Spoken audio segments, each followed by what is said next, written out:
মুসলমান কিভাবে মার খাচ্ছে। বাংলাদেশে আজকের পেপারে দেখলাম 125 জন ছাত্র মারা গেছে, স্টুডেন্ট। মেরেছে কারা? সেখানকার মুসলিম পুলিশ অফিসাররা গুলি চালিয়েছে, ছাত্রলীগের নেতারা মেরেছে, আর নিরীহ ছাত্ররা মারা যাচ্ছে। তাদের জীবন নিয়ে খেলা হয়েছে। আপনারা হাসিনাকে মুসলমান মনে করেন, তাকে যারা মুসলমান ভাববে তাদের ঈমান যাওয়ার খাতরা আছে। কতগুলো আলেমকে জেলের কুঠরিতে রেখেছে, আমাদের মতো বক্তাকে এয়ারপোর্ট থেকে ঘুরিয়ে দেওয়া হয়েছে, ভিসা বাতিল করে দেওয়া হয়েছে, এদিকে ঢুকতে দেওয়া না। আমার নামে অ্যারেস্ট ওয়ারেন্ট জারি করে রেখেছে বাংলাদেশ। বক্তা পা রাখলেই অ্যারেস্ট করে জেলের কুঠরিতে বলে। আমি মুর্শিদাবাদে এক জায়গায় জলসা করতে গিয়ে ভয় খেয়ে গেছি। আমি যখন জিজ্ঞেস করলাম, লোকেশনও দেখতে পাচ্ছি ঠিক আছে, যখন জলসায় যাচ্ছি তখন আমাকে পদ্মা পার করিয়ে নিয়ে যাচ্ছে। পদ্মার উপরে তো বাংলাদেশ, বলে না হুজুর ইন্ডিয়াও ঢুকে আছে। মিলিটারি চেক করলো, গাড়ি রাখলো। আমি যখন ওখানে পৌঁছেছি অর্ধেকের বেশি বাংলাদেশের শ্রোতা। আমার তো ভয় হয়ে গেছে, আমাকে যদি এখান থেকে তুলে নিয়ে যায় আমি আর বেরোতে পারবো। আমি তাদেরকে বললাম আমার জলসা 12টায় শেষ হবে, 1 সেকেন্ড দাঁড়াবো, গাড়ি রেডি রাখবো। তো 500-700 বাংলাদেশের যুবক ঘেরে ধরেছে।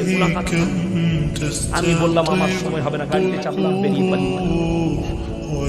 আমাকে একজন কামড়াই যখন খাচ্ছি, একজন দেখা করে বললে হুজুর আর একটু গেলেই তো বাংলাদেশ। আমরা মিলিটারিকে বলে বাংলাদেশের মিলিটারি, আপনি যদি বাংলাদেশে যেদিনে পা রাখবেন সেদিনে আপনার জেলের কুঠরিতে জায়গা হয়ে যাবে। কষ্ট লাগে। আলেমরা হক কথা বললে তাদেরকে জেলের কুঠরিতে দেওয়া হয়, এটা মুসলিম রাষ্ট্র। আর আমরা ভারতে বসে হক কথা বলতে পারি। গোটা পৃথিবীতে শুনে নেন রাসূলের হাদিস, তোমরা বুঝতে পারবে কিয়ামত তখন কাছে চলে এসেছে যখন অশিক্ষিতরা দেশ চালাবে আর শিক্ষিতরা চুপচাপ বসে দেখবে। এটা রাসূলের হাদিস। অশিক্ষিতদের হাতে শাসন চলে যাবে, মূর্খর হাতে শাসন যাবে, আর শিক্ষিতরা চুপচাপ বসে দেখবে। এটা রাসূল সাল্লাল্লাহু আলাইহি সাল্লামের হাদিস বলছি আপনাকে। কিয়ামতের আলামত বুঝতে পারবে যখন কিয়ামত কাছে এসেছে। রাস্তাঘাটে কুকুরের মতো জিনা হবে। কিয়ামতের আলামত তোমরা বুঝতে পারবে সমাজের বুকে হারাম আওলাদ বেড়ে যাবে। যদি বলেন হুজুর হারাম আওলাদ কি করে বাড়বে, আপনারা জানেন না বেঈমান কাফেররা তো সেই অস্ত্রই ফেলে দিয়েছে আপনার। ভারতের সুপ্রিম কোর্ট রায় দিয়েছে সমকামিতা, ভারতের সুপ্রিম কোর্ট রায় দিয়েছে পরকিয়া যায় লিগ্যাল আছে ভারতে, ইসলামী শরীয়তে হারাম পরকিয়া।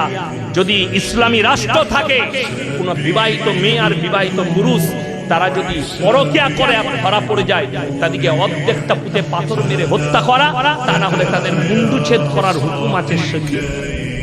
কোন যদি অবিবাহিত ছেলে আর মেয়ে তারা যদি পরকিয়ায় ধরা পড়ে, তাদেরকে 100টা কুড়া মারার হুকুম আছে শরীয়তে।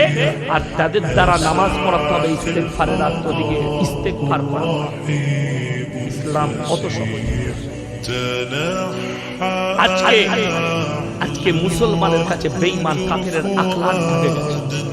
তারা নাম দিয়েছে একটা, কিন্তু কাজ করাচ্ছে জিনা। আমরা বাম্মারা বুঝি, ইংরেজি শব্দ বার করেছে।